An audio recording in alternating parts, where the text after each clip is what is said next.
Hey, what's up, everybody? It's Charles Sabands, and welcome you guys to another episode of the Dreamers Pro Show, where we cover everything from sports, hot topics, classic debates, entertainment, and we give you guys a fresh perspective on things and how we see them. And today we got a great show for you guys. Before we get into it, please make sure you like the video and sub to the channel. So, as you guys know, Michael Jordan's former agent, David Falk, made a lot of headlines this week when he essentially said that he doesn't have LeBron in his top three and that LeBron James essentially stacked teams to win championships, and had Michael Jordan, done the same, then he would have probably won 15 championships. And it's just so crazy. I tell y'all that ESPN is the LeBron network. I woke up this morning. No, it was last night before I went to bed. You know what they started posting? How many regular season MVPs should LeBron James have won? These guys are shameless. It's like the narrative was out there. I don't know if somebody at Clutch Sports or one of their LeBron fans that work in that department, let's post something out here so we can tell the world how great. That's what they do. And you have a whole bunch of people, man, LeBron should have won 15 MVPs. LeBron should have won this MVP. That's what they do. They always got to control and spin the narrative, and that's what they do. The crazy part is they think they're so smart that nobody can understand what they're doing. Like as if we can't see through it because, wow, these guys are savants. Like these guys are just regular Einsteins walking around here, right? So they were discussing this yesterday on ESPN First Take. And Stephen A. Smith basically went on the offense against Michael Jordan's agent for daring to have LeBron out of his top three.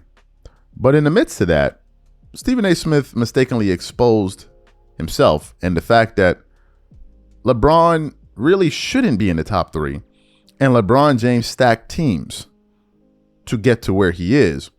So as he was talking about it, Stephen A. Smith then says he's wrong about not having LeBron in his top three, but he's right by saying had Michael Jordan stacked teams to win championships, he would have had like 10 championships. So then the question then becomes, so if LeBron never stacked teams, how many championships would he have, Stephen A. Smith?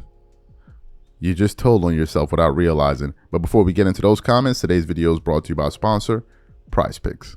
PrizePicks is America's #1 daily fantasy sports with over 10 million members. PrizePicks makes it easy to get real money action on the sports and players you love. You pick more or less on at least two for a shot to win up to 100 times your cash. For example, this week on PrizePicks, I'm looking at the upcoming NBA schedule and selecting Stephen Curry for more than 29 points and Kevin Durant for more than 27 points and Anthony Davis for more than 12 rebounds and Luka Doncic for more than 8 assists. If you're like me and you like to play it safe, you'll love PrizePicks' new feature, Flex Plays. It's the safest way to play. You can still cash out even if your lineup isn't perfect. Plus, you can double your money even if one of your picks doesn't hit. On top of this, PrizePicks puts their members first, so all withdrawals are fast, safe, and secure. When my picks hit, I can get my money as quick as in 15 minutes. So download the PrizePicks app today and use code CLNS to get $50 instantly when you play $5. That's code CLNS on PrizePicks to get $50 instantly when you play $5. You don't even need to win to receive the $50 bonus. It's guaranteed. And remember, whenever you support this sponsor, you're supporting this channel.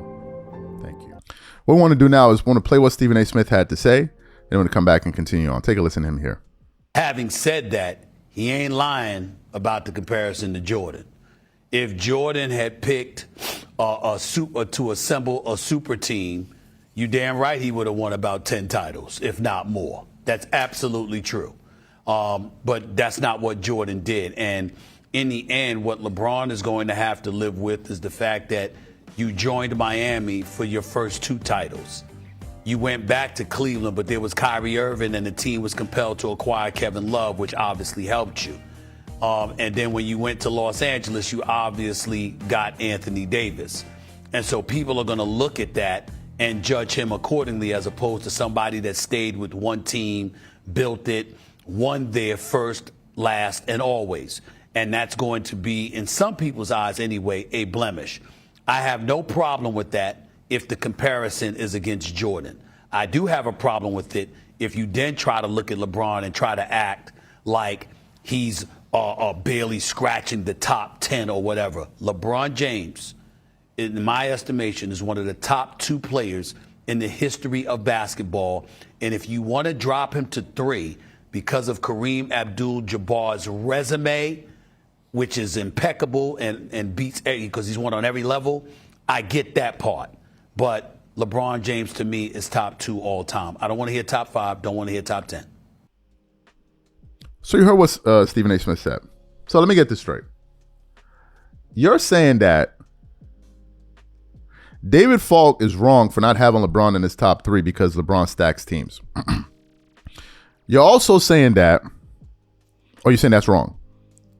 But you're also agreeing that had Michael Jordan stacked teams, he would have probably won 10 championships.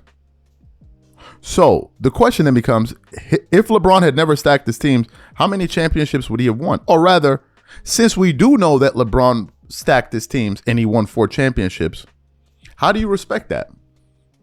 And how does that get a pass? How? Because you're inadvertently admitting that LeBron did stack his teams. And that's how he won championships. So how do you respect that? How do you respect that? Or you're saying that that doesn't matter, that he stacked his team. So then why does David Falk's comments matter? These guys can be beaten with logic. They can be beaten with logic. Logic and LeBron fans are like worst enemies. They're like worst enemies. They hate each other. The irony in all of that is that they believe that they're really, really smart. This is the irony of it all. They're LeBron fans who consider themselves to be smart, but they're pseudo smart. They'll be on the internet. Oh, they're trying to use this word, use that word, like Winnie the Pooh. Oh, Winnie the Pooh really believes he's smart. He believes it, except he admitted that he was dumb. But anyway, these guys believe that they're smart. And they feel like if we put out these arguments and we can use some big words and we can modify how we speak, man, we really got them now. Ba, ba, ba, ba, ba. Honey, let it rain.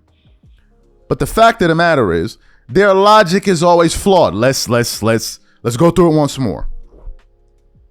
Stephen A. Smith is agreeing that had Michael Jordan stacked his teams, he could have won 10 championships. He agrees with that. He's also acknowledging inadvertently that LeBron did stack his teams to win championships. So if LeBron did stack his teams to win championships, where's the lie that David Falk told? How is it an issue? You're saying it's okay. So where's your issue with his comments? I don't know. Logic escapes me at the moment. These dudes be... Folks, let me say this. I've listened to every argument there is out there for why LeBron should be considered the GOAT or next to Michael. I've pretty much heard them all. And out of the abundance of arguments that I've heard, not one of them is rooted in any kind of logic or sense. It's just rooted in a bunch of nonsense, a bunch of twerking, and a bunch of honey slinging. That is all. That is all. Even their scientist, the smart one out of the group, which is supposed to be Nick Wright. Do you know how he's able to make an argument? With hypotheticals. Nick Wright's way of making an argument is, well, if LeBron had did this, and if that didn't happen, and if the sky turned yellow, and then this happened the other day, and I didn't wear my shoe, and the toaster broke, LeBron would have 50. That's how he does it. He uses his argument through hypotheticals. Well, what if Michael Jordan, or rather, what if LeBron had Phil Jackson? He didn't. And furthermore, when Jordan got Phil Jackson, he was an assistant head coach. Nice try, Nick. Oh, that can't work. Let me go put on another suit and look smart and then go out there and try to say something else. These dudes is easy. You dudes are easy work. Easy. Because logic and LeBron fans are worst enemies.